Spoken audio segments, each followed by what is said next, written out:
وبركاته. بسم الله الرحمن الرحيم. إن الحمد لله نحمده ونستعينه ونستغفره ونؤمن به ونتوكل عليه ونعوذ بالله من شرور أنفسنا ومن سيئات أعمالنا. من يهده الله فلا مضل له ومن يضلل فلا هادي له.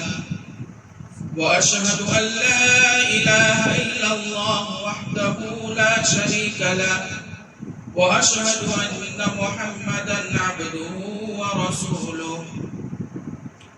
يا أيها الذين آمنوا اتقوا الله حق تقاته ولا تموتن إلا وأنتم مسلمون.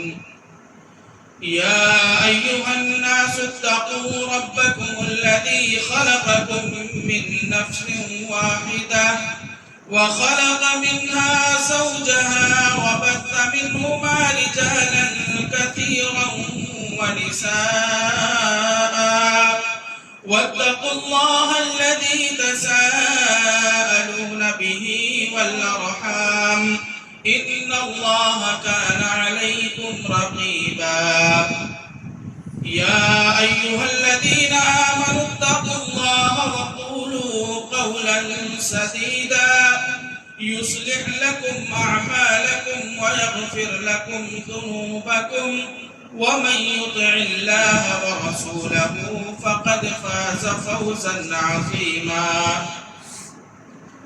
أما بعد فإن خير الحديث كتاب الله وخير الهدي هدي محمد صلى الله عليه وسلم وشر الأمور محدثاتها وكل محدثة بدعة وكل بدعة ضلالة وكل ضلالة في النار. فأعوذ بالله السميع العليم من الشيطان الرجيم. يا أيها الذين آمنوا كتب عليكم الصيام كما كتب على الذين من قبلكم لعلكم تتقون. أياما معدودات فمن كان منكم مريضا أو على سفر فعدة من أيام أخر وعلى الذين يطيقونه فدية طعام مسكين فمن تطوع خيرا فهو خير له وأن تصوموا خير لكم إن كنتم تعلمون. وقال النبي صلى الله عليه وسلم من صام رمضان إيمانا واحتسابا غفر له ما تقدم من ذنبه. کبھی اے نوجوان مسلم تدبر بھی کیا تو نے. کبھی اے نوجوان مسلم تدبر بھی کیا تو نے. وہ کیا گردوں تھا جس کا تو ہے ایک ٹوٹا ہوا تارا. تجھے اس قوم نے پالا ہے آغوش محبت میں کچل ڈالا تھا جس نے پاؤں میں تاج سرے دارا. گنوا دی ہم نے جو اسلاف سے میراث پائی تھی. گنوا دی ہم نے جو اسلاف سے میراث پائی تھی. سریا سے زمین پر آسمان نے ہم کو دے مارا. معزز و محترم حاضرین و ناظرین، سامعین و سامعات، نوجوان ساتھیوں، بزرگان دین اور امت مسلمہ کی معزز و محترم میری مائیں اور بہنیں، سب سے پہلے اللہ رب العالمین کا بے انتہا شکر، اللہ رب العالمین کا کرم، اسی کی نوازش کہ رب کائنات نے مجھ ناچیز کو یہ موقع عنایت فرمایا کہ میں بندے احتر آپ معزز و محترم لوگوں کے درمیان چند منٹ اپنے ٹوٹے پھوٹے الفاظ رکھ سکوں۔ قبل اس کے کہ میں اپنے موضوع کی طرف چلوں، اللہ رب العالمین سے دعا کرتا ہوں، الہ العالمین تو ہمیں قرآن و سنت کی روشنی میں حق اور سچ بات کہنے کی توفیق عطا فرما، اور سب سے پہلے ہمیں خود پھر ہم تمام لوگوں کو زیادہ سے زیادہ اس پر عمل پیرا ہونے کی توفیق عطا فرما، آمین۔ حاضرین گرامی قدر، سب سے پہلے ہمیں یہ چیز معلوم ہونی چاہیے کہ ہم اور آپ یہاں کیوں اکٹھا ہوئے ہیں، کس لیے اکٹھا ہوئے ہیں، یہاں آنے کا مقصد کیا ہے۔ تو ہم اور آپ بہت اچھے طریقے سے جانتے ہیں کہ ہم اور آپ یہاں اس لیے اکٹھا ہوئے ہیں جس کا صرف اور صرف واحد مقصد رب کو راضی کرنا ہے، بقیہ اس کے علاوہ کوئی مقصد نہیں ہے۔ ہم اور آپ اپنی نیندوں کو قربان کر رہے ہیں صرف اور صرف اس لیے کہ ہمارا رب ہم سے راضی ہو جائے، ہم اس جنت کے حقدار ہو جائیں جس جنت کا وعدہ اللہ رب العالمین نے کیا ہے۔ یہ مقصد ہے ہمارے اور آپ کے یہاں آنے کا، اور جب ہمارا مقصد یہ ہو کہ رب راضی ہو جائے تو رمضان المبارک کا مہینہ یہ اپورچونٹی ہے، موقع ہے، یہ ایسا مہینہ ہے جس مہینے کے اندر اللہ رب العالمین کتنے گنہگاروں کو جہنم سے آزاد کر کے جنت کا حقدار بنا دیتا ہے۔ بلکہ کہنے والے نے یہاں تک کہا کہ رمضان المبارک نیکیوں کا موسم بہار مہینہ ہے۔ موسم بہار مہینہ ہم اور آپ جانتے ہوں گے کہ جس طریقے سے بہار کے موسم میں، پتجھڑ کے موسم میں باغوں کے اندر پیڑوں سے ٹوٹے ہوئے پتے کثیر تعداد میں، بہت زیادہ تعداد میں پڑے ہوتے ہیں کہ انسان باغ میں جانے کے بعد صرف پتے ہی پتے دیکھتا ہے۔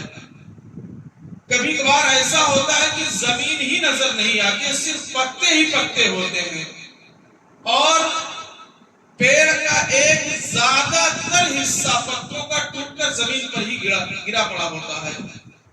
یہ مثال بتلائی ہے کہ رمضان المبارک کا مہینہ بھی اسی طرح نیکیوں کا موسم بہار مہینہ ہے۔ جس طریقے سے انسان چاہے اسے اپنی جھولیوں کے اندر سمیٹ کر کے رکھ لے، یہ موقع ہے ہمارے لیے۔ اور اللہ رب العالمین نے رمضان المبارک کے مہینے کو ہمیں تحفے کی شکل میں دے کر کے ایک عظیم تحفہ یہ بھی دیا کہ ہم اور آپ رب کی رضا کے لیے بھوک اور پیاس کی شدت کو بھی برداشت کریں۔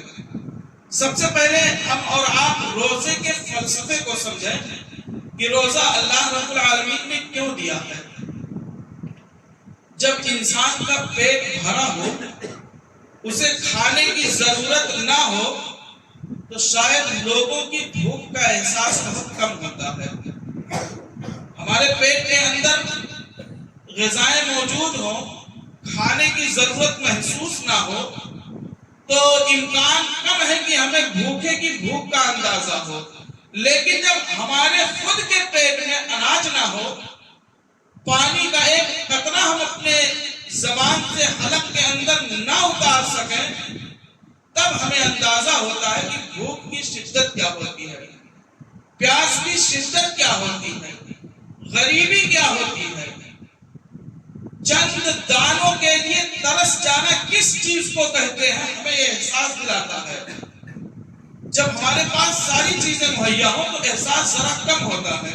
میں آپ کو مثال دوں، اللہ رب العالمین نے دونوں آنکھیں عطا کی ہیں، شاید ہمیں ان آنکھوں کی قیمت کا اندازہ اتنا نہ ہو جتنا ایک نابینے کو اندازہ ہو۔ جا کر کے اس شخص سے پوچھیں کہ ان آنکھوں کی قیمت کیا ہے جو اس انتظار میں ہے کہ کبھی کوئی آئے گا اور میں اس کے سہارے سے اٹھ کر کے جاؤں گا۔ اللہ رب العالمین نے آنکھوں سے بینائی چھین لی ہو، دیکھنے کی صلاحیت اٹھ گئی ہو، کسی کے سہارے کے بغیر اٹھ کر کے چند قدم تفریح کے لیے بھی نہ جا سکتا ہو، اس شخص سے پوچھیں کہ اس آنکھ کی قیمت کیا ہے۔ ہمارے پاس تو موجود ہے، اس لیے شاید ہمیں اندازہ کم ہو۔ جا کر کے اس شخص سے ان پیروں کی قیمت کا آپ اندازہ لگائیں کہ جن کے پیروں میں طاقت نہیں ہے، یا اللہ رب العالمین نے جنہیں پیر ہی نہیں عطا کیے ہیں، ان سے جا کر کے آپ پتہ کریں کہ اس پیر کی قیمت کیا ہے۔ ان ہاتھوں کی قیمت ان سے جا کر کے پوچھیں کہ اللہ رب العالمین نے جنہیں ہاتھ نہیں دیے ہیں اور کھانے کے ایک لقمے کے لیے کسی غیر کا سہارا لینا پڑ رہا ہے، تب اندازہ لگے گا کہ ان ہاتھوں کی قیمت کیا ہے۔ اسی لیے اللہ رب العالمین نے رمضان المبارک کا مہینہ دیا تاکہ ہمیں یہ بھی احساس ہو کہ بھوکوں کی بھوک کی شدت کیا ہوتی ہے، غریبی کیا چیز ہوتی ہے۔ رب کی نعمتوں پر جو ناقدری کرتے ہیں، کم و بیش اکثر لوگوں کو یہ دیکھا جا رہا ہے رب کی دی ہوئی ساری نعمتیں موجود ہیں، اللہ نے 2 وقت کی روٹی بھی دی ہے، ممکن ہے اس میں کچھ کمی زیادتی ہو، ہر شخص کی قسمت میں مرغ مسلم نہیں ہوتا ہے، لیکن اللہ رب العالمین کا یہ شکر ہے کہ اللہ تعالیٰ 2 وقت کی روٹی تو دے رہا ہے۔ کچھ لوگ ایسے بھی ہوتے ہیں کہ اللہ نے مجھے دیا ہی کیا ہے۔ آپ جا کر کے ایسے گھروں کو تلاش کریں کہ جن کی سحری پانی سے ہوتی ہے اور افطاری اس انتظار میں بیٹھے ہوتے ہیں کہ کوئی آئے گا اور اس افطار کے لیے کچھ دے کر کے جائے گا۔ یہ چیزیں ہوتی ہیں، یہ احساس دلاتا ہے، رمضان المبارک کا مہینہ یہ احساس دلاتا ہے کہ غریبی کیا چیز ہے۔ آپ کو بھی پتا ہوگی پیسوں کی قیمت کیا ہے، اناج کی قیمت کیا ہے۔ رب کی نعمت کی ناقدری کرنے والے بھی احساس کریں کہ اللہ رب العالمین غریبوں کو کس طریقے سے رکھا ہے۔ یہ فلسفہ ہے رمضان کا۔ اب آئیے میں آپ لوگوں کے سامنے وہ آیت خطبہ مسنونہ کے بعد جو میں نے پڑھی ہے اس کے تعلق سے 2-3 باتیں سنتے ہیں۔ اللہ رب العالمین نے قرآن مجید کے اندر ارشاد فرمایا، یا ایھا الذین آمنوا، اے وہ لوگوں جو ایمان لائے ہو۔ اللہ رب العالمین نے ایمان والوں سے خطاب کیا ہے۔ یہاں قرآن میں اللہ رب العالمین نے کئی جگہ پر کئی طریقے سے لوگوں کو خطاب کیا ہے۔ کہیں یا ایھا الناس کہا ہے، پوری دنیا کے لوگ مخاطب ہیں۔ لفظ ناس یہ انسان، چاہے وہ مسلم ہو غیر مسلم ہو، کسی بھی مذہب سے کسی بھی مکاتب فکر سے ان کا تعلق ہو، کوئی معنی نہیں رکھتا۔ لفظ ناس اس بات کی طرف اشارہ کر رہا ہے کہ دنیا کا کوئی بھی انسان ہو۔ اللہ رب العالمین نے کہیں یا ایھا الناس کہا، کہیں یا ایھا النبی کہا، اپنے محبوب کو خطاب کیا، کہیں مومنوں کو مخاطب کیا۔ یہ ہمارے لیے خوش قسمتی ہے کہ اللہ رب العالمین ہم سے خطاب کر رہا ہے۔ مسلمانوں اپنی قسمت پر ناز کرو۔ ایک معمولی شخص، نیتا جی لوگوں کی مثال لے لی جائے، ایک اعلیٰ مقام پر بیٹھا ہوا شخص اگر کسی شخص کا نام لے کر کے بلا لے کہ فلاں شخص میری طرف آؤ، تو پوری محفل میں پھولے نہیں سماتا ہے وہ کہ فلاں بڑا آدمی نے میرا نام لے کر کے مجھے پکارا۔ یہ ہمارے لیے خوش قسمتی ہے کہ اللہ رب العالمین نے مومنوں کو نام لے کے مخاطب کیا، فرمایا یا ایھا الذین آمنوا، اے وہ لوگوں جو ایمان لائے ہو، اے وہ لوگوں جو رب کی ربوبیت پر ایمان رکھتے ہو، اللہ رب العالمین کی الوہیت پر ایمان رکھتے ہو۔ مومن مخاطب ہے، فرمایا کتب علیکم الصیام، تم پر رمضان المبارک کے روزوں کو فرض کیا گیا ہے۔ رمضان المبارک کے روزے فرض کیے گئے ہیں، سنت نہیں ہے کہ چھوڑ دیں گے کام چل جائے گا، فرض ہے۔ فرمایا یا ایھا الذین آمنوا کتب علیکم الصیام، اے وہ لوگوں جو ایمان لائے ہو، اللہ رب العالمین نے آپ کے اوپر رمضان المبارک کے روزوں کو فرض کیا ہے۔ کما کتب علی الذین من قبلکم، جیسا کہ آپ سے پہلے لوگوں پر فرض کیا گیا تھا۔ کچھ لوگ یہ سوچتے ہوں گے کہ رمضان المبارک کا مہینہ صرف ہم پر یہ فرض ہوا ہے۔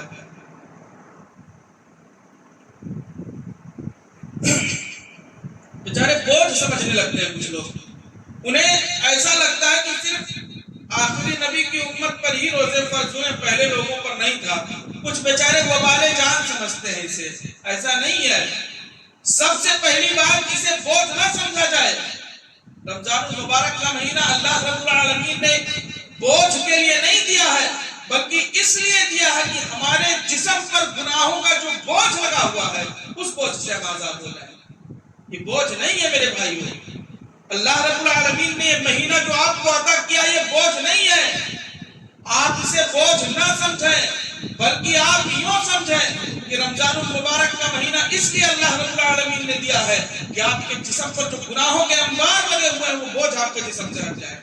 اللہ رب العالمین نے فرمایا کما کتب علی الذین من قبلکم، جیسا کہ آپ سے پہلے لوگوں پر روزے فرض کیے گئے تھے۔ اب روزے فرض کیے گئے ہیں، اس کا فائدہ کیا ہے؟ ایک شخص اپنے بچوں کو پڑھاتا ہے اور قریب 10 سال 12 سال 8 سال اپنے اپنے کورس کے مطابق بچہ پڑھتا ہے۔ ماں باپ اس بچے کے پیچھے اپنے پیسے خرچ کرتے ہیں، سارے ضرورت کی ساری چیزیں مہیا کرانے میں ماں باپ ہمہ تنگوش ان کے پیچھے لگے ہوتے ہیں کہ زندگی کی ساری ضرورتیں پوری کی جائیں۔ ماں باپ کو کیا امید ہوتی ہے؟ یہی امید ہوتی ہے کہ ہمارا بیٹا جب پڑھ کر کے آئے گا تو کچھ لے کر کے آئے گا۔ ہم اس کے پیچھے 12 سال 14 سال محنت کر رہے ہیں، ہمارا بیٹا جب آئے گا تو ڈاکٹر بن کے آئے گا، عالم دین بن کر کے آئے گا، انجینئر بن کے آئے گا۔ ہر ماں باپ کی یہ خواہش ہوتی ہے، یہ کسی سے مستثنا نہیں ہے کہ فلاں کی خواہش ہے فلاں کی نہیں ہے۔ ہر ماں باپ کی یہ خواہش ہوتی ہے، ہر باپ کی یہ خواہش ہوتی ہے کہ ہمارا بیٹا جب پڑھ کر کے آئے گا تو ڈاکٹر بن کر کے آئے گا۔ اللہ رب العالمین نے روزے اس لیے فرض کیے ہیں تاکہ آپ متقی بن جائیں۔ اللہ رب العالمین نے فرمایا یا ایھا الذین آمنوا کتب علیکم الصیام کما کتب علی الذین من قبلکم لعلکم تتقون۔ اللہ رب العالمین نے مومنوں پر رمضان المبارک کے روزے اس لیے فرض کیے گئے ہیں تاکہ وہ متقی اور پرہیزگار بن جائیں، متقی بن جائیں، پرہیزگار بن جائیں۔ اب میں ایک سوال کرنا چاہتا ہوں۔ لفظ صوم، یہ صوم عربی میں لفظ صوم جو ہے اس کے معنی ہے رک جانا۔ رک جانا کس چیز سے رک جانا؟ صوم کے معنی جو ہے رک جانا، کس چیز سے رک جانا؟ یہ بات ابھی پوشیدہ ہمیں سمجھنے کی ضرورت ہے۔ کتب علیکم الصیام، تم پر روزے فرض کیے گئے ہیں۔ روزے فرض کیے گئے کس چیز سے رکا جائے گا؟ ہر اس چیز سے رک جانا جسے اللہ کے رسول نے منع کیا ہو۔ اللہ رب العالمین نے جس چیز سے منع کر دیا اس چیز سے رک جانا۔ اب آج میں آپ سے سوال پوچھنا چاہتا ہوں کہ ہم روزے رکھ رہے ہیں، نمازیں پڑھ رہے ہیں، کم و بیش ہماری زندگیوں میں کئی بار رمضان المبارک کا مہینہ آیا ہوگا، لیکن اگر ہم گناہوں سے نہیں رک پا رہے ہیں، ہمارا طرز عمل ابھی بھی وہی ہے، ہماری زندگی کا معیار ابھی بھی وہی ہے، ہماری جینے کا طریقہ ابھی بھی وہی ہے، ہماری زندگیوں کے اندر کوئی تبدیلی نہیں آئی ہے، تو میں آپ سے سوال کرنا چاہتا ہوں کیا روزے کا مقصد پورا ہوا؟ آپ بتلائیں روزے کا مقصد پورا ہوا کہ نہیں ہوا؟ میں آپ سے سوال کرنا چاہتا ہوں کہ اللہ رب العالمین نے ہر غلط کام سے روکا ہے، اور اگر روزے رکھ کر کے بھی ہم گناہوں سے باز نہیں آ رہے ہیں تو سوال پیدا ہو رہا کہ ہمارا روزہ مقبول ہوا کہ نہیں ہوا۔ آج روزہ رکھ کر کے انسان کے دلوں کے اندر خباثت بھری پڑی ہوتی ہے۔ روزے رکھتے ہیں لیکن دلوں کے اندر بغض اور حسد موجود ہوتا ہے۔ ایک بھائی کے لیے اتنی نفرت دلوں کے اندر بھرے بیٹھے ہیں اور لوگ روزے رکھ رہے ہیں۔ مسلمان ہیں، اللہ رب العالمین نے فرمایا انما المؤمنون اخوہ، ہر مومن بھائی بھائی ہے۔ ایک بھائی کے لیے اپنے دل میں بغض رکھیں، حسد رکھیں، کینہ رکھیں، کپٹ رکھیں، چھل رکھیں کہ کب موقع ملے گا کب نقصان پہنچا دیں گے، اور ہم یہ کہیں کہ ہم مومن ہیں، روزے سے ہیں، روزہ رکھتے ہیں۔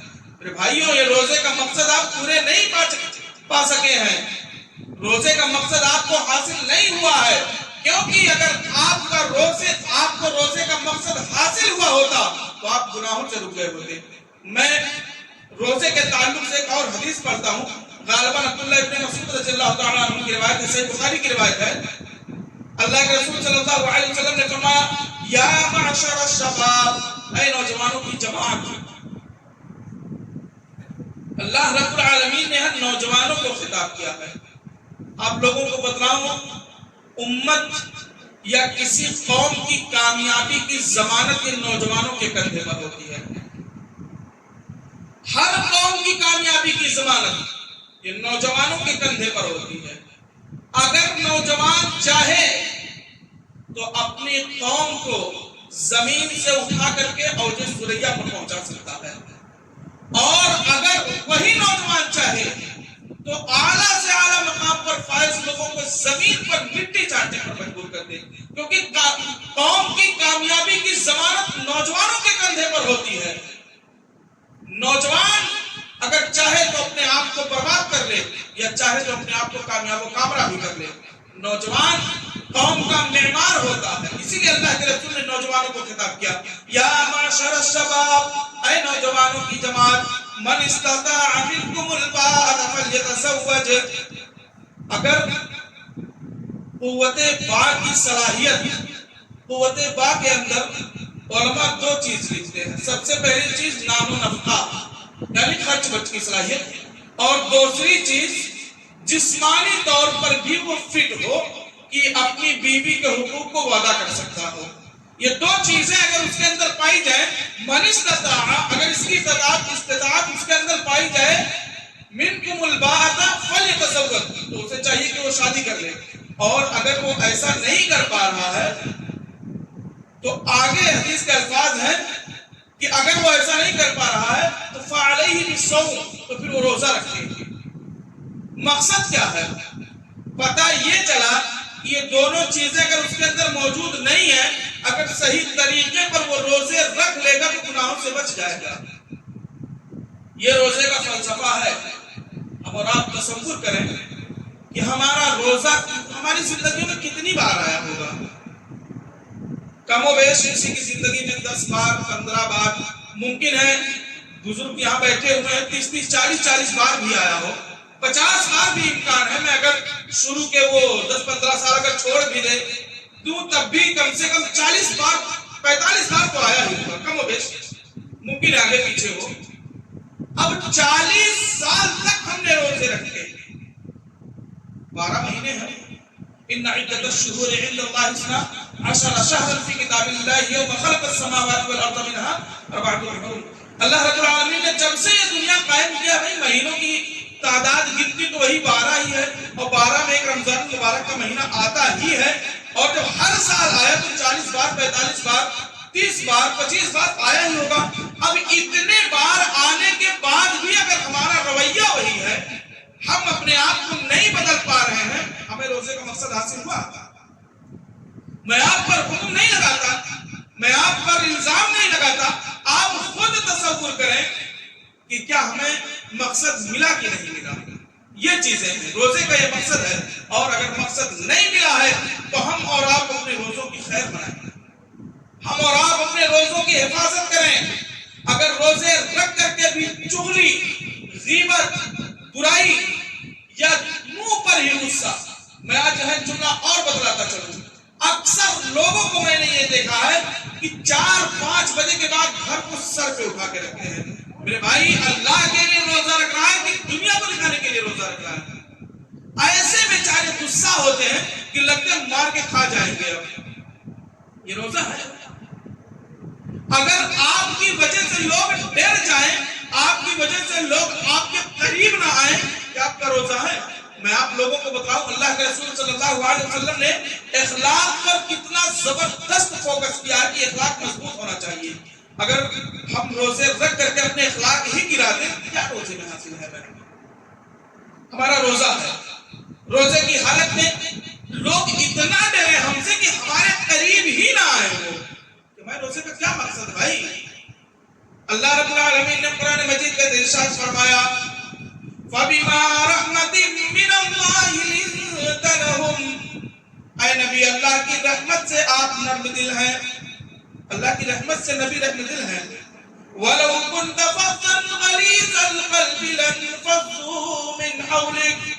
اے نبی اگر آپ تم شروع ہوتے، اگر آپ سخت مزاج ہوتے، اگر آپ کی زبان میں مٹھاس نہ ہوتی، وَلَوْ كُنْتَ فَظًّا غَلِيظَ الْقَلْبِ لَانفَضُّوا مِنْ حَوْلِكَ.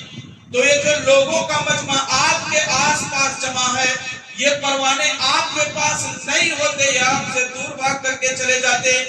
یہ زبان کی اہمیت ہے. جبکہ اللہ کے رسول کا اخلاق بہت اعلیٰ درجے پر تھا.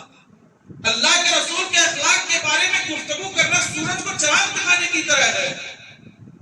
میں سمجھتا ہوں کہ نبی کا اخلاق بہت بلند تھا. اللہ رب العالمین نے خود فرمایا اِنَّكَ لَعَلَىٰ خُلُقٍ عَظِيمٍ. اے نبی آپ اخلاق کے اعلیٰ درجے پر فائز ہیں. دوسری جگہ اللہ رب العالمین نے فرمایا قُلْ مَتَاعُ الدُّنْيَا قَلِيلٌ. دنیا کی ساری چیزیں بہت ہی مختصر ہیں، بہت ہی کم ہیں. دنیا کی ساری چیزیں کم ہیں، کوئی حیثیت ہی نہیں ہے دنیا کی چیزوں کی. اور دوسری جگہ اللہ رب العالمین نے فرمایا وَإِنَّكَ لَعَلَىٰ خُلُقٍ عَظِيمٍ. اے نبی آپ اخلاق کے اعلیٰ درجے پر فائز ہیں. نبی اخلاق کے اعلیٰ درجے پر فائز ہیں.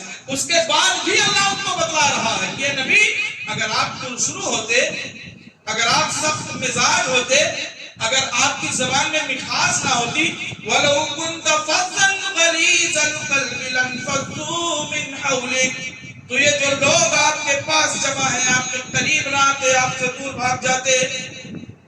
یہ زبان کی اہمیت ہے میرے بھائی، یہ ہے زبان کی اہمیت. ہم اور آپ اگر روزہ رکھ کر کے اپنی زبانوں پر قابو نہیں پاتے ہیں تو اپنے آپ میں تصور کریں، سوچیں کہ ہم کس راستے پر نکل رہے ہیں. آپ روزہ اس لیے ہے کہ آپ کو اپنے غصے پر قابو ہونا چاہیے، آپ کو اپنے حالت پر کنٹرول ہونا چاہیے. آپ حالت سے بیزار نہیں ہو سکتے کہ آپ روزہ رکھیں گے تو لوگوں کی عزت کے ساتھ کھیل جائیں گے. ایسا نہیں ہونا چاہیے. متقی کسے کہتے ہیں؟ میں نے خطبہ مسنونہ کے بعد جو ایک آیت پڑھی ہے اس کا آخری جملہ جو ہے لعلکم تتقون، تاکہ تم متقی اور پرہیزگار بن جاؤ. متقی کسے کہتے ہیں؟ متقی کسے کہتے ہیں؟ متقی ایسے ہی جب آدمی سنتا ہے تو اسے اندازہ نہیں ہوتا کہ متقی کہتے کسے ہیں. میں تھوڑی سی تشریح آپ لوگوں کو کروں. علامہ ابن کثیر رحمۃ اللہ علیہ اپنی کتاب کے اندر تفسیر ابن کثیر جو لکھے ہیں، علامہ ابن کثیر، انہوں نے لکھا ہے کہ تقویٰ کسے کہتے ہیں. یہ واقعہ انہوں نے اپنی کتاب الروض الانف کے اندر لکھا ہے. الروض الانف، اس کے اندر لکھا ہے کہ تقویٰ کی تشریح کیا ہے. حضرت عمر رضی اللہ تعالیٰ عنہ جماعت کے ساتھ تراویح کی نماز سب سے پہلے امت میں جنہوں نے پڑھائی، قاری قرآن ابی بن کعب اور تمیم داری رضی اللہ تعالیٰ عنہ. یہ دو لوگ ہیں جنہوں نے تراویح کی نماز باجماعت حضرت عمر رضی اللہ تعالیٰ عنہ کے کہنے کے بعد جو ہے باجماعت انہوں نے شروع کی تھی، ابی بن کعب اور تمیم داری رضی اللہ تعالیٰ عنہ. اس واقعے کو علامہ ابن کثیر رحمۃ اللہ علیہ لکھتے ہیں کہ حضرت عمر فاروق رضی اللہ تعالیٰ عنہ جاتے ہیں اور ابی بن کعب اور تمیم داری سے سوال کرتے ہیں کہ آپ بتائیں کہ تقویٰ کسے کہتے ہیں، تقویٰ کی ڈیفینیشن کیا ہے، تقویٰ کسے کہتے ہیں. میں یہاں رک کر کے نکتہ آپ لوگوں کو اور بتلاتا چلوں کہ دین کے معاملے میں اگر جانکاری کم ہو تو لوگوں کو شرمانا نہیں چاہیے، یا ان کے دل میں یہ چیز نہیں ہونا چاہیے کہ ہم حافظ جی سے پوچھنے جائیں. حافظ جی کی عمر 15 سال ہے ابھی, حافظ جی کی عمر 20 سال 25 سال, ہم حافظ جی سے پوچھنے جائیں. یا کبھی کبھی برادریوں کا بھی نشہ ہوتا ہے لوگوں کے اندر, خاندان کا بھی نشہ ہوتا ہے. اس نشے میں بھی نہیں آتے کہ ہم حافظ جی سے سوال پوچھنے جائیں گے, ہم چھوٹے ہوتے ہوں گے, پوری زندگی لولی لگڑی اپاہج نماز پڑھیں گے, لیکن یہ توفیق نہیں ہوگی کہ جا کر کے کسی عالم سے وہ سوال کر لیں کہ پوچھ لیں کہ کیسے نماز پڑھا جائے. یہ توفیق نہیں ہوگی. یہ سبق ہے ایسے لوگوں کے لیے. یاد رکھیں, اللہ کے رسول صلی اللہ علیہ وسلم نے جنہیں دنیا کے اندر جنت کی ضمانت دے دی ہو, حضرت عمر فاروق رضی اللہ تعالیٰ عنہ, اللہ کے رسول نے جنہیں دنیا کے اندر ہی بتلا دیا کہ عمر آپ جنتی ہیں, عشرہ مبشرہ میں ان کا نام ہے. ہر صحابی نبی ان کے بارے میں تبرہ نہیں کیا جا سکتا ہے. صحابی, لفظ صحابی نام ہی اپنے آپ میں عزت کا مقام رکھتا ہے, اپنے آپ میں اہمیت کا مقام رکھتا ہے, لیکن اس کے علاوہ اس نام کے ساتھ یہ جڑ جانا کہ عشرہ مبشرہ میں سے ہے, نور علی نور, بات اور اوپر چلی جاتی ہے. حضرت عمر فاروق رضی اللہ تعالیٰ عنہ جا کر کے حضرت تمیم داری اور ابی بن کعب سے سوال کرتے ہیں کہ آپ بتائیں کہ تقویٰ کیا چیز ہے, تقویٰ کسے کہتے ہیں. اگر ان کے دل میں یہ چیز ہوتی کہ میں جنہیں اللہ کے رسول نے دنیا کے اندر ہی جنت کی بشارت دے دی, میں جا کر کے ابی بن کعب سے پوچھوں, یاد رکھیں چشمے فلک نے ان سے بڑا دلیر کبھی نہیں دیکھا.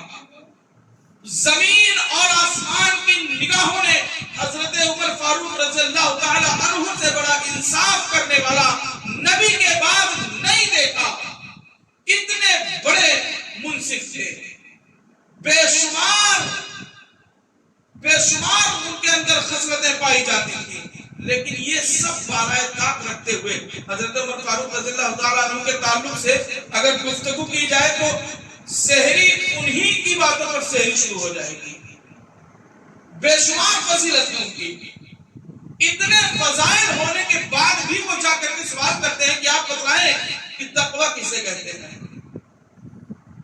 ابی بن کعب اور تمیم داری نے جو بتلایا کہ تقویٰ کسے کہتے ہیں رضی اللہ عنہما, آپ یہ سن کر کے جائیں اور اپنی زندگیوں میں تبدیلی لائیں.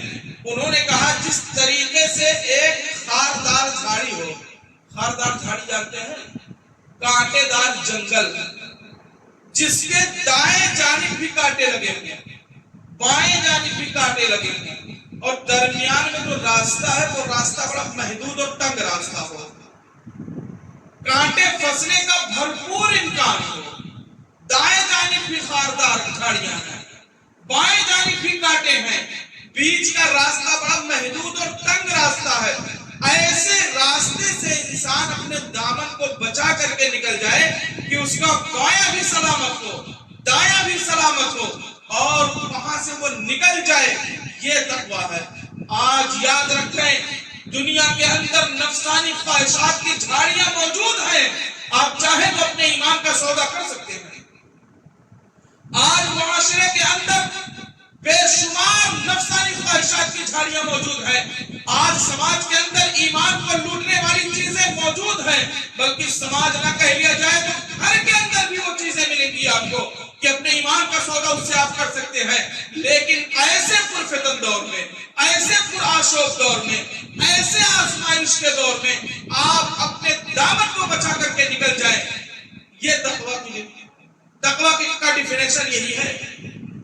آپ تصور کریں, آپ کے گھرانے کے اندر ہی ایسے کتنے لوگ ملیں گے جو آپ کے ایمان کو برگلانے کی کوشش کریں گے, یا گھر میں نہ ملے, گاؤں کے اندر ہی تصور کریں, قرب و جوار کے اندر ہی سوچیں, کتنے ایسے ملیں گے جن کی وجہ سے ایمان کا سودا آپ کر سکتے ہیں.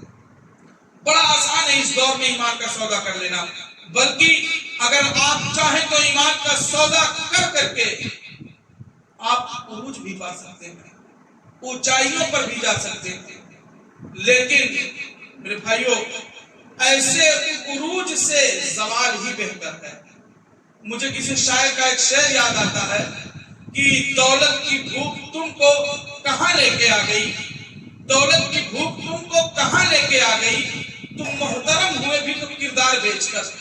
ایسے محترم ہونے سے اچھا ہے کہ آپ زمین ہی پر رہیں، اپنے کردار پر آپ دامن پر داغ نہ لگنے دیں۔ یہ تقوی کی تشریح ہے۔ یاد رکھیں کہ رمضان المبارک کا مہینہ ہے۔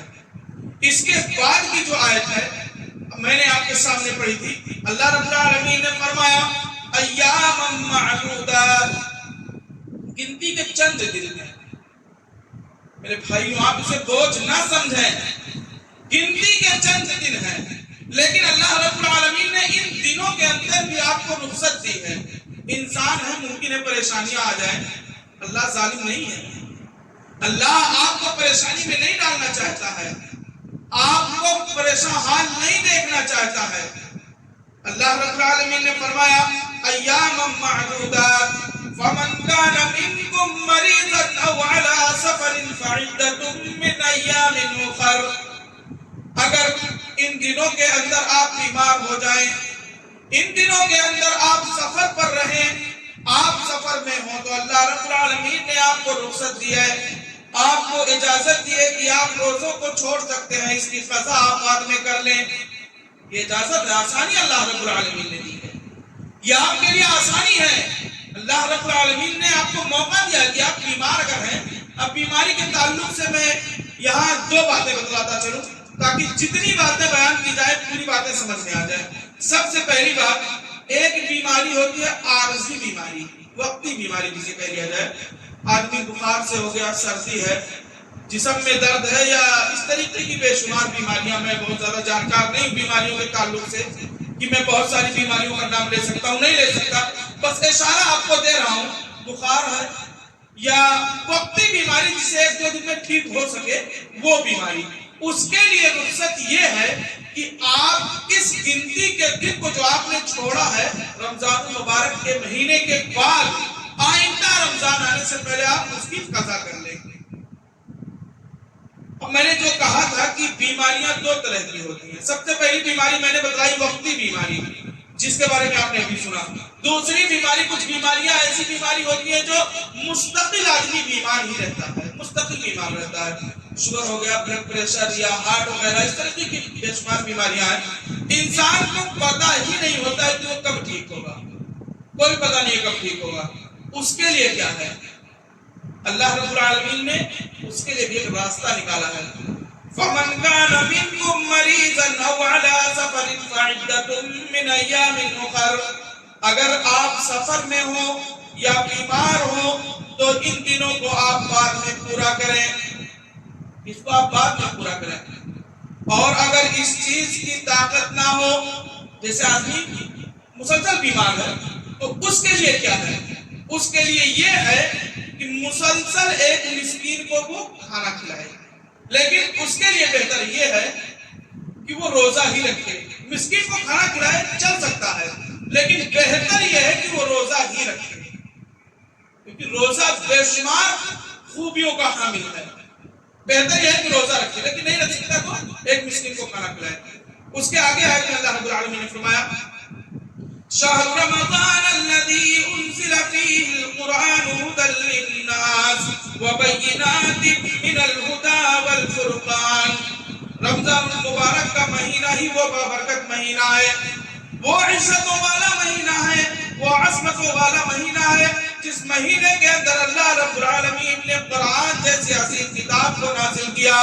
ہدی للناس، جو کتاب پوری دنیا انسانیت کے لیے ہدایت ہے۔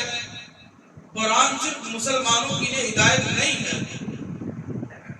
قرآن صرف مسلمانوں کے لیے ہدایت کی کتاب نہیں ہے، پوری دنیا انسانیت کے لیے ہدایت کی کتاب ہے۔ اللہ رب العالمین نے فرمایا ہدی للناس، یہ کتاب پوری دنیا انسانیت کے لیے ہدایت کی کتاب ہے، پوری دنیا کے لوگوں کے لیے ہدایت ہے۔ اگر بغور پڑھے تو کافروں کے لیے بھی ہدایت ہے، شیعہ کے لیے بھی ہدایت ہے، دنیا کے اندر جتنے بھی مذاہب اور مکاتب کے لوگ پائے جاتے ہیں سارے لوگوں کے لیے کتاب ہدایت ہے۔ لیکن آج افسوس، چراغ طاق تمنا میں رکھ کے بھول گئے، چراغ طاق تمنا میں رکھ کے بھول گئے، دعا وہ مانگ رہے ہیں جو مستجاب نہ ہو۔ آج ہم نے اس کتاب کو تاپوں کی زینت بنا کر کے رکھا ہے. وہ کتاب جو پوری دنیا انسانیت کے لیے ہدایت بن کر کے آئی، اسی کتاب کا ماننے والا آج ہدایت یافتہ نہیں ہے. آپ برا نہ مانیں، مغالطے میں نہ رہیے گا، اسی کتاب پر ایمان رکھنے والا آج ہدایت یافتہ نہیں ہے. آج وہ کتاب جو پوری دنیا کے لوگوں کے لیے ہدایت بن کر کے آئی، اسی کتاب پر ایمان رکھنے والے کی حالت یہ ہے کہ چند سکوں پر اپنے ایمان کو بیچ لیتا ہے. یہ مسلمان ہے، یہ مسلمان ہے. میں نے علامہ اقبال کا وہ شعر آپ کے سامنے پڑھا تھا کہ گنوا دی ہم نے جو اسلاف سے میراث پائی تھی، گنوا دی ہم نے جو اسلاف سے میراث پائی تھی، سریا سے زمین پر آسمان نے ہم کو دے مارا. کبھی اے نوجوان مسلم تدبر بھی کیا تو نے، وہ کیا گردوں تھا جس کا تو ہی ٹوٹا ہوا تارا. ہم نے اپنے اسلاف کی تاریخ کو بھلا دیا ہے. اور جب اسلاف کی بات آ رہی ہو تو میں ایک جملہ اور کہتا چلوں. وہ لوگوں جو رمضان المبارک کے مہینے میں چند گھنٹوں کے روزوں کو آپ بھوک اور پیاس کو برداشت نہیں کر سکتے ہو، میں آپ کو یاد دلانا چاہتا ہوں کہ آپ اس قوم کے ماننے والے ہیں. آپ کا رشتہ ایسے لوگوں سے جا کر کے ملتا ہے جو رمضان المبارک کے مہینے میں بغیر سحری کے روزہ رکھ کر کے جنگیں لڑا کرتے تھے اور جنگ کے اندر جیت کر کے واپس آیا کرتے تھے. ہم مسلمان ہیں. وضع میں تم ہو نصارہ تو تمدن میں ہنور، یہ مسلمان ہیں جنہیں دیکھ کے شرمائے یہود. میرے بھائیوں، آپ کا رشتہ وہاں جا کر کے ملتا ہے جو بغیر سحری کے روزہ رکھتے تھے اور 16 گھنٹے 17 گھنٹے جنگوں کے اندر رہ کر کے اور جنگ جیت کر کے واپس آیا کرتے تھے. ہم سے 13 گھنٹے کا روزہ صرف سو کر کے برداشت نہیں ہوتا ہے. آپ تصور کریں ہمارا رشتہ کہاں جا کر کے مل رہا ہے. ہم غور کریں اور یاد رکھیں، بغیر کسی شرعی عذر کے روزے کو چھوڑ دینے والوں، اللہ کے رسول صلی اللہ علیہ وسلم کی اس وعید کو بھی سنتے جاؤ. اللہ کے رسول صلی اللہ علیہ وسلم نے فرمایا کہ میں نے معراج میں دیکھا کہ کچھ لوگ الٹے لٹکے ہوئے ہیں. الٹا لٹکنا جانتے ہیں؟ جس طرح چمگادڑ ہوتا ہے الٹا لٹکتا، پیر اوپر سر نیچے. کچھ لوگ الٹے لٹکے ہوئے ہیں اور ان کے جبڑوں کو پھاڑ دیا گیا. جبڑا یہ ان کے جبڑوں کو پھاڑ دیا گیا اور الٹے لٹکائے ہوئے ہیں.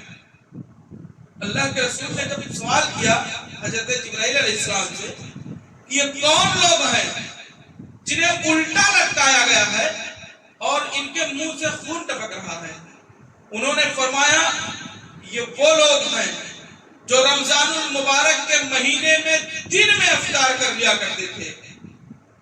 یہ وہ لوگ ہیں جن سے بغیر کسی عذر کے 13 گھنٹے بھوک اور پیاس برداشت نہیں ہوتی ہے. وہ لوگوں، میں آپ کو ایک واقعہ بتلانا چاہتا ہوں.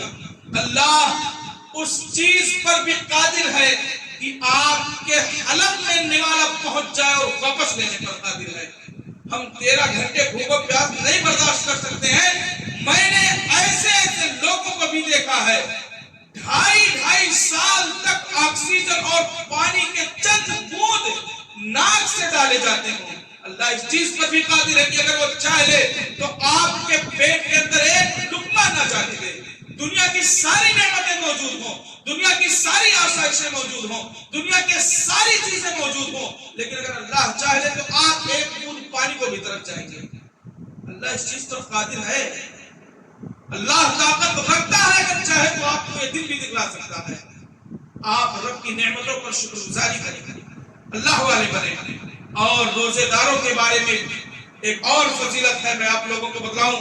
مجھے اندازہ ہے کہ وقت زیادہ ہو رہا ہے، معذرت کے ساتھ 2-3 باتیں اور. اگر وقت زیادہ ہو تو محترم معذرت کے ساتھ میں عرض یہ کر رہا تھا کہ اگر غیر روزے داروں کی تعلق سے وعیدیں بتلا دی گئی ہیں تو روزے داروں کے بارے میں بھی اللہ رب العالمین نے کچھ انعام رکھا ہے، وہ بھی سنتے جائیں. اللہ رب العالمین نے روزے داروں کے لیے جنت میں ایک مخصوص دروازہ بنوایا، مخصوص دروازہ جسے باب الریان کہتے ہیں. اللہ رب العالمین قیامت کے دن اس دروازے سے صرف روزے دار کو داخل کرے گا، کوئی شخص اس سے داخل نہیں ہو سکتا ہے. صرف وہی شخص اس دروازے سے جنت کے اندر جائے گا جس نے رب کی رضا کے لیے بھوک اور پیاس کو برداشت کیا، اللہ رب العالمین کی خوشنودی کی خاطر بھوک اور پیاس کو برداشت کیا، وہ اس دروازے سے جنت کے اندر وہ داخل ہوگا۔ یہ بشارت بھی آپ کے لیے ہے۔ اور میں آخر میں ایک اور حدیث بیان کرتا چلوں کہ جو دنیا کا سارا معاملہ، آپ کی تمام نیکیاں اخلاص پر قائم ہیں، آپ کی ساری نیکیاں اخلاص پر قائم ہیں، اگر آپ کی نیکیوں کے اندر دکھاوا آ گیا تو برباد ہے۔ یہ بہت اہم بات ہے، آپ اس چیز کو نوٹ کریں اور سوچتے ہوئے جائیے گا۔ یاد رکھیں، ہمیں اللہ سے امید ہونی چاہیے، ہمیں اللہ کے لیے ہم بھوک و پیاس کو برداشت کر رہے ہیں، ہمارے دل کے اندر یہ قطعی نہیں آنی چاہیے کہ ہم روزہ رکھ رہے ہیں تو کسی کو ذلیل سمجھیں گے، ایسا ہرگز نہیں ہونا چاہیے۔ اگر ہم روزے رکھ رہے ہیں، ہم نمازیں پڑھ رہے ہیں تو کسی کو حقیر سمجھیں گے، ایسا کبھی نہیں ہونی چاہیے، بالکل نہیں ہونا چاہیے۔ یاد رکھیں، اللہ رب العالمین کے ہاں صرف اور صرف اخلاص قبول ہے، دکھاوا نہیں قبول ہے۔ اخلاص کے تعلق سے میں ایک واقعہ آپ لوگوں کے سامنے رکھوں۔ اللہ کے رسول صلی اللہ علیہ وسلم نے بیان فرمایا کہ قیامت کے دن 3 لوگوں کو بلا کر کے لایا جائے گا، 3 میں ایک ہی مثال دیتا ہوں۔ ان میں ایک قاری صاحب بھی ہوگی۔ میں قاری صاحب کی مثال اس لیے دیتا ہوں کہ جب بات اپنے معاشرے کی ہو تو اپنے برادری کے لوگوں کو زیادہ پکڑنا چاہیے۔ میں اسی لیے اپنوں کو ہی پکڑتا ہوں زیادہ تر، میں 2 لوگوں کو چھوڑ دیتا ہوں۔ ایک قاری صاحب تھے، وہ دنیا کے اندر بہت عمدہ قرآن پڑھتے تھے، قاری قرآن تھے، لیکن دل میں یہ وسوسہ ہوتا تھا، یہ ہمیشہ خیال ہوتا تھا کہ مجھے دنیا قاری صاحب تھے، دنیا بڑا عالم سمجھے، بہت متقی اور پرہیزگار سمجھے، اللہ قیامت کے دن انہیں پکڑوائے گا اور کہے گا فرشتوں اٹھا کے جہنم میں پھینکو۔ فرشتوں اٹھا کے جہنم میں پھینکیں گے، جانے سے پہلے قاری صاحب کہیں کہ اللہ میں ایک سوال کرنا چاہتا ہوں، اللہ سوال کرنا چاہتا ہوں، میں نے تیری رضا کے لیے قرآن کو یاد کیا، تیری رضا کی خاطر میں نے امامت کی، سب کچھ کیا، تیرا وعدہ ہے کہ حافظ قرآن کے تعلق سے بس اتنا کہا جائے گا، اقرأ ورتقب ورتل كما كنت ترتل في الدنيا فإن منزلتك عند آخر آية تقرأها۔ شاید بات سمجھ میں آ رہی ہوگی۔ توحید بہت ضروری چیز ہے، یاد رکھیں۔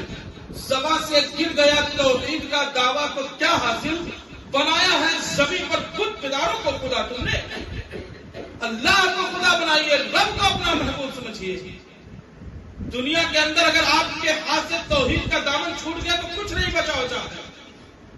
کچھ لوگ یہ کہتے ہیں اللہ تک جانے کے لیے بیچ میں ہمیں ڈنڈا چاہیے، سیڑھی۔ اللہ رب العالمین کہتا ہے وَإِذَا سَأَلَكَ عِبَادِي، جب میرا بندہ مجھ سے سوال کرتا ہے عَنِّي فَإِنِّي قَرِيبٌ، تو میں اس کے بہت ہی زیادہ قریب ہوتا ہوں۔ اب سوال یہ پیدا اور اللہ اتنا قریب اور سیڑھی کی ضرورت کہاں پڑ گئی، کیا ضرورت ہے؟ اب دوسری جگہ اللہ رب العالمین فرماتا ہے وَنَحْنُ أَقْرَبُ إِلَيْهِ مِنْ حَبْلِ الْوَرِيدِ، کہ جب میرا بندہ مجھے پکارتا ہے تو میں اس کے شہرگ سے زیادہ قریب ہوتا ہوں۔ شہرگ جانتے ہیں، یہی ہے، یہ بیچ جو نس ہوتی ہے نا، ذبح کر دیا جائے، یہی ہے شہرگ۔ اللہ اس سے بھی قریب ہے، لاٹھی ڈنڈا سے کیا ضرورت پڑ گئی ہے؟ عقل پر ماتم کرنے کو دل چاہتا ہے۔ اللہ کا شکر ادا کریں، اللہ رب العالمین نے آپ کو توحید والا بنایا ہے۔ اللہ رب العالمین نے فرمایا وَإِذَا سَأَلَكَ عِبَادِي عَنِّي فَإِنِّي قَرِيبٌ أُجِيبُ دَعْوَةَ الدَّاعِ إِذَا دَعَانِ، اور لوگوں کو چاہیے کہ وہ اللہ کو پکاریں، اللہ سے مانگیں۔ یاد رکھیں یہ دنیا کے لوگ ہیں جو بار بار مانگنے کی وجہ سے آپ سے ناراض ہو جائیں گے، یہ دنیا کے لوگ ہیں جو آپ ان کے دروازے پر جائیں گے تو ممکن ہے وہ ناراض ہو جائیں، لیکن رب کا دروازہ وہ دروازہ ہے کہ آپ جتنی بار آئیں گے اللہ آپ سے خوش ہوگا۔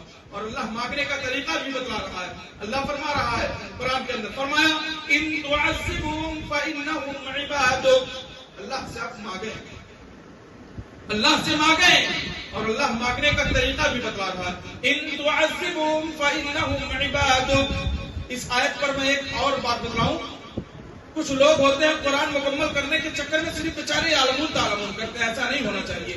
اللہ کے رسول صلی اللہ علیہ وسلم ایک پوری رات میں صرف یہی پوری رات کی